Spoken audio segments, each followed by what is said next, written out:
Scenes and Adventures in the Semi-Alpine region of the Ozark Mountains of Missouri and Arkansas, 1853, by Henry Rowe, Schoolcraft, Chapter 6, Part 2, Number 15. December 2nd. One of the first objects that presented itself this morning was our horse Butcher, from the neighboring canebrake, who did not seem to have well relished his fare on cane leaves, and stood doggedly in front of our cabin, with a pertinacity which seemed to say, "Give me my portion of corn." Poor animal, he had not thriven on the sere grass and scanty water of the Ozarks, where he had once tumbled down the sides of a cliff with a pack on, been once plunged in the river beyond his depth, and often struggled with the tangled greenbrier of the valleys, which held him by the foot. With every attention he had fallen away, and he seemed to anticipate that he was yet destined to become wolf's meat on the prairies. The hunters were up with the earliest dawn, and several of them went out in quest of game, recollecting their promise to us on that head, but they all returned after an absence of a couple of hours unsuccessful. By this time we had cooked the other turkey for breakfast, which just sufficed for the occasion. The 5 men passed a few moments about the fire, then suddenly caught and saddled their horses and mounted together, bid us good morning, and rode off. We were taken quite aback by this movement, supposing that they would have felt under obligation, as they had been paid for it, to furnish us some provisions. We looked intently after them as they rode up the long, sloping eminence to the north of us. They brought forcibly to my mind the theatrical representation in the background of the March of the 40 Thieves, as they wind down the mountain, before they present themselves at the front of the cave with its charmed gates. But there was no open sesame for us. Cast once more on our own resources in the wilderness, the alternative seemed to be pressed upon our minds very forcibly: hunt or starve. Serious as the circumstances appeared, yet, when we reflected upon their manners and conversation, their obtuseness to just obligation, their avarice, and their insensibility to our actual wants, we could not help rejoicing that they were gone.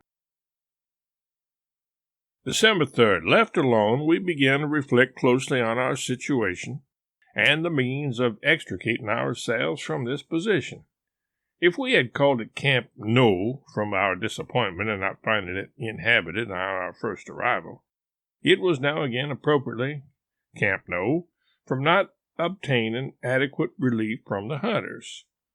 We had procured a dressed buckskin for making moccasins. We had a little pounded corn in the shape to make hunter's bread. We had not a mouthful of meat. I devoted part of the day to making a pair of Indian shoes. We had not a single charge of shot left. We had procured lead enough to mold just 5 bullets. This I carefully did. I then sallied out in search of game, scanning cautiously the neighboring canebrake, and fired, at different times, 3 balls, unsuccessfully, at turkeys. It was evident, as I had the birds within range, that my gun had been sprung in the heavy fall I had had, as before related in the crossing Calamarca. My companion then took his gun and also made an unsuccessful shot. When evening approached, a flock of turkeys came to roost nearby. We had now just 1 ball left. Everything depended on that. I took it to the large and firm stump of an oak and cut it into exactly 32 pieces with geometrical precision. I then beat the angular edges of each until they assumed a sufficiently globular shape to admit of their being rolled on a hard surface under a pressure. This completed their globular form. I then cleansed my companion's gun and carefully loaded it with the .32 shot.